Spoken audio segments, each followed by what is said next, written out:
Hello, my name is Burke Hedges, author of the best-selling book, The Parable of the Pipeline. I open my book with a story about Pablo and Bruno, who take two very different paths in their quest for financial independence. What you're about to see is the delightful animated story of their adventure. So, sit back, relax, and enjoy the life-changing lessons in The Parable of the Pipeline.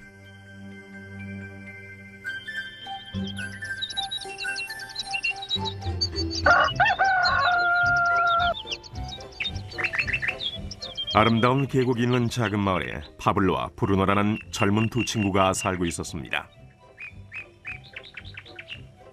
이들은 젊은 사람들이었으며 자신들을 위한 더 나은 삶을 꿈꾸고 있었습니다. 그들은 이 마을에서 어떻게 하면 가장 성공한 사람이 될 수 있을지에 대해 종종 이야기하곤 했습니다.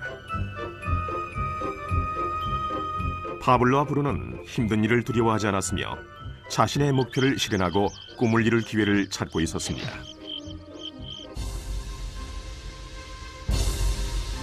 그러던 어느 날 그들에게 기회가 찾아왔습니다.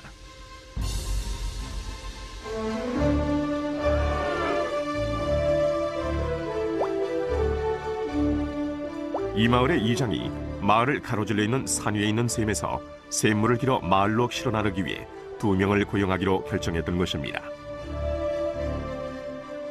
젊은 두 사람은 마을로 배달되는 샘물의 양에 따라 돈을 받기로 했습니다. 브루노와 파블로는 열정적으로 일에 임했습니다. 매일 아침부터 저녁까지 브루노와 파블로는 양동이를 가져가서 샘에서 물을 길었습니다. 그리고 물을 지고 마을로 돌아오면서 열심히 일했죠. 밤에는 그날 받은 임금을 가지고 집으로 돌아왔습니다.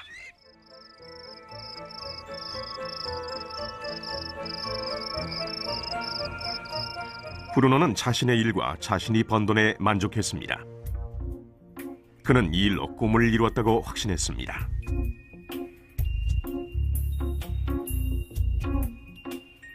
브루노는 자신의 임금을 올리기 위해 한 번에 더 많은 물을 담을 수 있는 더 큰 양동이를 사용해야겠다고 생각했죠. 브루노는 돈을 더 많이 벌면 머지않아 자신이 꿈꾸던 소와 그리고 집을 살 수 있으리라고 믿었습니다.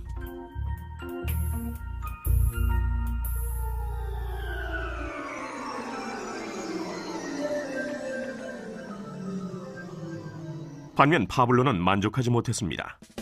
날이 저물면 등은 아파하고 손은 쓰리고 그는 완전히 지쳐버렸죠. 파블로는 돈을 보다 많이 벌 수 있는 좀 더 쉬운 방법을 찾기로 했습니다. 어느 날 파블로는 좋은 생각이 났습니다. 파이프라인을 만들어서 산에 있는 샘에서 마을로 물을 나르는 상상을 하게 된 것이지요. 이 파이프라인을 이용하면 양동이를 가지고 샘에서 마을로 왔다 갔다 할 필요도 없고 더 많은 물을 나를 수도 있는 것입니다. 곧 그는 자신의 생각에 너무나 신이 나서 계획을 세우기 시작했습니다. 파블로는 물론 자신의 생각을 친구인 브루노에게 알려주고 이 파이프라인을 만드는 일에 함께할 것을 부탁했습니다. 브루노는 파블로의 생각이 미친 짓이라고 생각했습니다. 브루노가 생각하는 것은 오직 내 돈으로 오늘 뭘 살 수 있을까? 어떻게 하면 그것을 더 빨리 얻을 수 있을까 하는 것뿐이었습니다. 브루노는 파이프라인을 만드는 것은 자신의 목표를 이루는 것을 지연시킬 뿐이라고 느꼈습니다. 대신 브루노는 더 큰 양동이를 갖고 이 샘물에 좀 더 자주 왔다 갔다 하면서 물을 길었습니다. 그는 이 방법으로 더 많은 돈을 벌 수 있으리라고 확신했습니다. 파블로는 자신만의 파이프라인을 만들어야겠다고 결심했습니다. 그는 파이프라인을 만드는 것이 쉽지 않다는 것과 이걸 완성하기까지 많은 시간이 걸린다는 것을 알고 있었습니다. 파블로는 이것이 완성되기까지 몇 년이 걸릴 것이라는 사실을 알고 있었습니다. 하지만 그는 자신의 목표에 마음을 정했습니다. 매일 그는 전과 같이 일하고 물을 날랐습니다. 하지만 주말이나 쉬는 시간에는 열심히 돌이 많은 땅을 파서 파이프라인을 만들어갔지요. 첫 달에 사람들은 파블로가 해놓은 것을 봤습니다.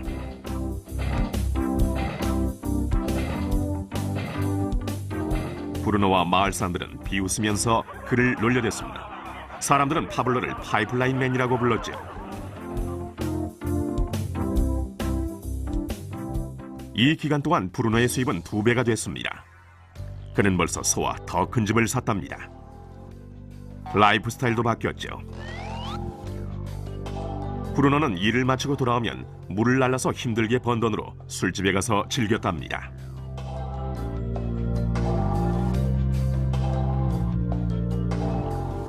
하지만 브루노는 매일 그 무거운 양동이를 지고 다니기에는 등이 굽기 시작했다는 사실을 깨닫지 못했습니다.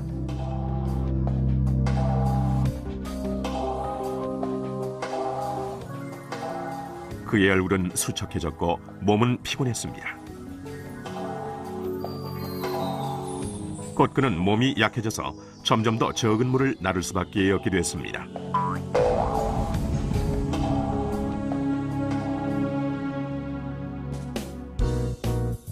파블로는 1달, 2달 계속 일했습니다. 곧 한 해가 지나고 이듬해가 됐습니다. 마침내 파블로는 파이프라인을 완성했습니다. 이제 파블로는 양동이를 지는 것 대신 그의 파이프라인을 사용해서 물을 마을로 날랐습니다. 파블로는 그전보다도 더 많은 돈을 벌게 됐습니다. 물은 계속해서 마을로 흘러들어왔지요. 파블로가 일하지 않는 동안에도, 그가 잠을 자고 음식을 먹는 동안에도 물은 흘렀습니다. 파블로는 행복했으며 자신의 안목과 인내력과 노력에 자부심을 느꼈습니다. 이제 그의 수입은 파이프라인을 통해 물이 흐르는 동안 계속 흘러들어왔습니다.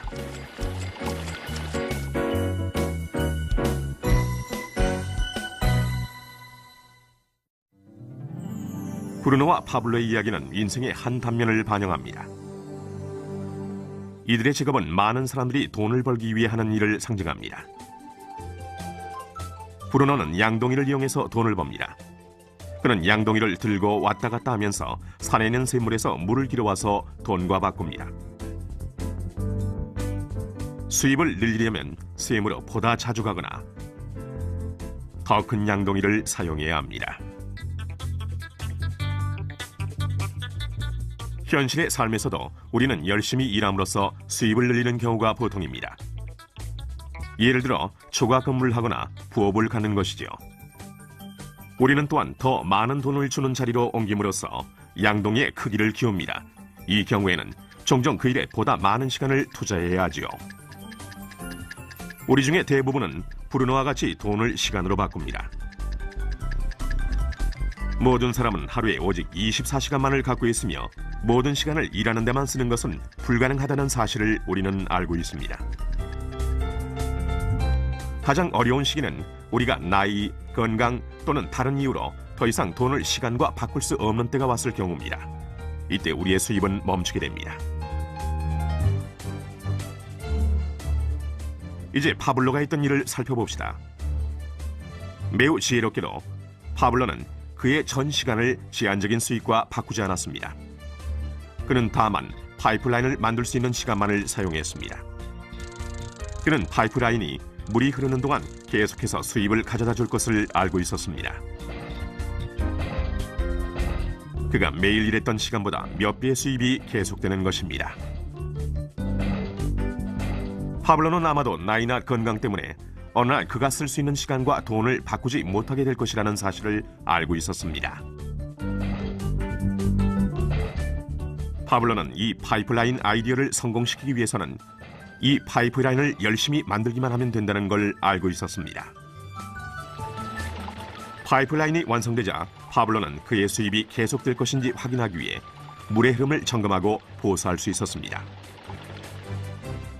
파블로는 수입을 얻기 위해 우리가 항상 직접 시간과 돈을 바꿀 필요는 없다는 사실을 보여줍니다. 정말 더 좋은 방법들이 있으니까요. 당신은 어떻습니까? 당신은 여전히 시간과 돈을 직접 바꾸는 브루노와 같습니까? 아니면 파블로와 같이 계속되는 수입을 위해 파이프라인을 만들고 유지 보수하기를 바라십니까? 만약 당신만의 파이프라인을 만드는 이 생각에 관심이 있다면 이 프레젠테이션을 보내준 분에게 연락하십시오. 당신도 오늘 당신만의 파이프라인을 만들기를 시작할 수 있습니다.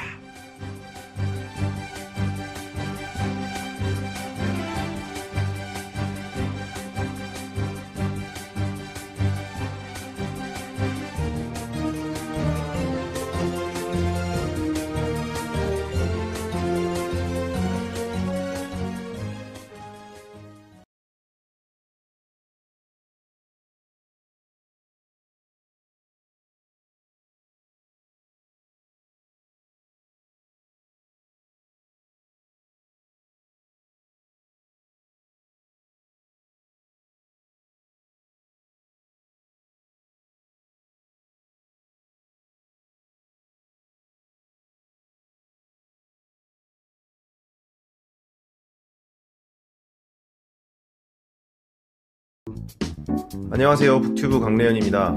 레버리지 첫 번째 리뷰 영상에서 레버리지의 개념에 대해 이야기했었는데요. 이번 영상에서는 람 무어가 레버리지를 어떻게 활용했는지, 그의 부자 마인드에 대해서 이야기하려고 합니다. 이탈리아의 경제학자 빌 프레도 파레토는 이탈리아의 국민의 20%가 부의 80%를 소유하고 있다는 사실을 발견합니다. 파레토는 이 세상에서 일어나는 대부분의 일이 균등하게 분배되지 않는다는 것을 알아내는데요.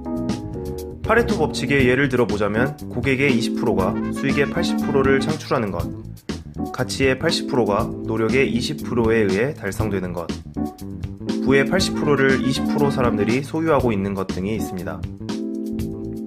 우리는 이 80대 20 법칙을 이용해서 일을 덜하고 많이 버는 길을 택할 수 있습니다.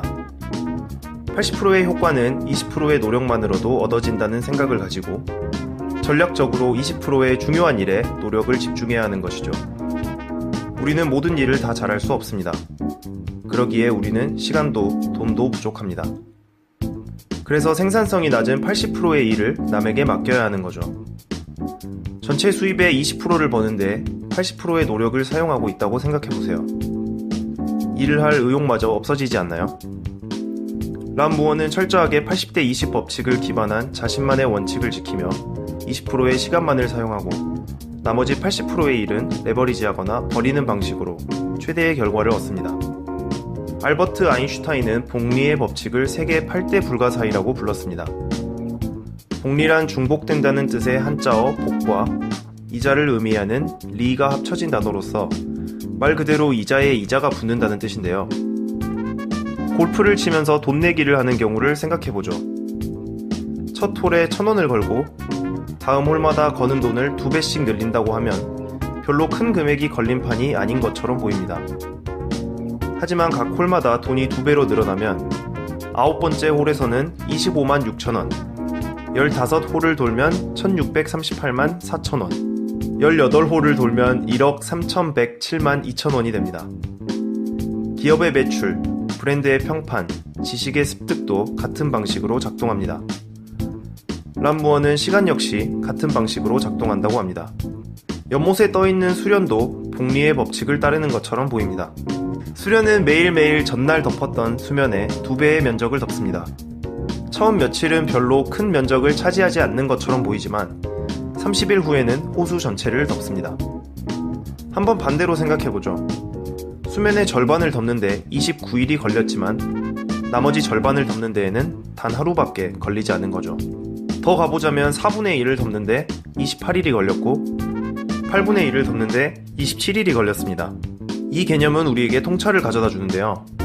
복리의 법칙은 당신이 어떤 일을 더 오래 할수록 최대의 이익과 가속도를 얻을 수 있다는 것을 의미합니다. 복리를 활용하기 위해서는 최대한 장기적인 관점을 가져야 하는데요. 주 단위로 생각하는 사람은 월 단위로 생각하는 관리자에게 레버리지 당합니다. 월 단위로 생각하는 관리자들은 최고 경영자들이 기획한 연단위 계획을 수행합니다. 최고 경영자들은 기업주가 만들어낸 3, 4년 후의 비전을 수행합니다. 기업주들은 수십 년 앞을 내다보는 사회적 리더들에게 영감을 받고 사회적 리더들은 다음 시대를 내다보는 현자들에게서 영감을 받습니다. 우리는 처음에 가장 낮은 성과를 얻기 위해 가장 열심히 일해야 합니다. 공정해 보이지 않지만 어쩔 수 없습니다. 시간은 원래 공정하지 않습니다. 성과와 비례하지도 않습니다. 하지만 마지막에 당신은 가장 적게 일하고 가장 큰 수입을 얻을 것입니다. 처음부터 가장 적은 일을 하고 큰 성과를 얻는 일만 찾아다니는 것은 어리석은 일입니다. 그런 사람들은 어떤 일을 뿌리내리기도 전에 포기하고 마는데요. 포기하고 다시 하고, 포기하고 다시 시작하고, 복리 효과를 보기도 전에 계속 포기하는 것이죠. 씨앗을 심은 다음 날에 내 나무가 어딨지? 라고 소리치는 사람은 없습니다. 과일을 얻으려면 먼저 나무가 뿌리를 내려야 합니다. 워렌 버핏의 말은 복리 효과를 완벽하게 요약하는데요. 그에게 어떻게 부자가 되었는지 묻자 이렇게 답했다고 하네요. 최고의 기회가 있는 미국에서 살았고, 좋은 유전자를 물려받아서 오래 살았고, 이자를 복리로 늘렸기 때문입니다. 최대의 일과 최소의 결과는 당신이 그 일에 더 오래 머무를수록 최소의 일과 최대의 결과로 역전될 수 있습니다. 람 무어는 이 둘을 최대한 빨리 역전되게 하는 것이 레버리지라고 합니다. 여기까지 레버리지 두 번째 리뷰였습니다. 이 책을 처음에 골랐을 때 돈에 관한 이야기로 가득 차 있을 거라는 예상을 했었는데요. 책을 읽어가면서 이 책이 돈뿐 아니라 우리 삶에 대한 저자의 생각을 또한 들을 수 있었습니다. 모든 일에 최선을 다하기보다는 업무의 우선순위를 정하고 후순위의 업무들을 레버리지해서 더 큰 가치를 생산하는 레버리지 철학도 배울 수 있었습니다.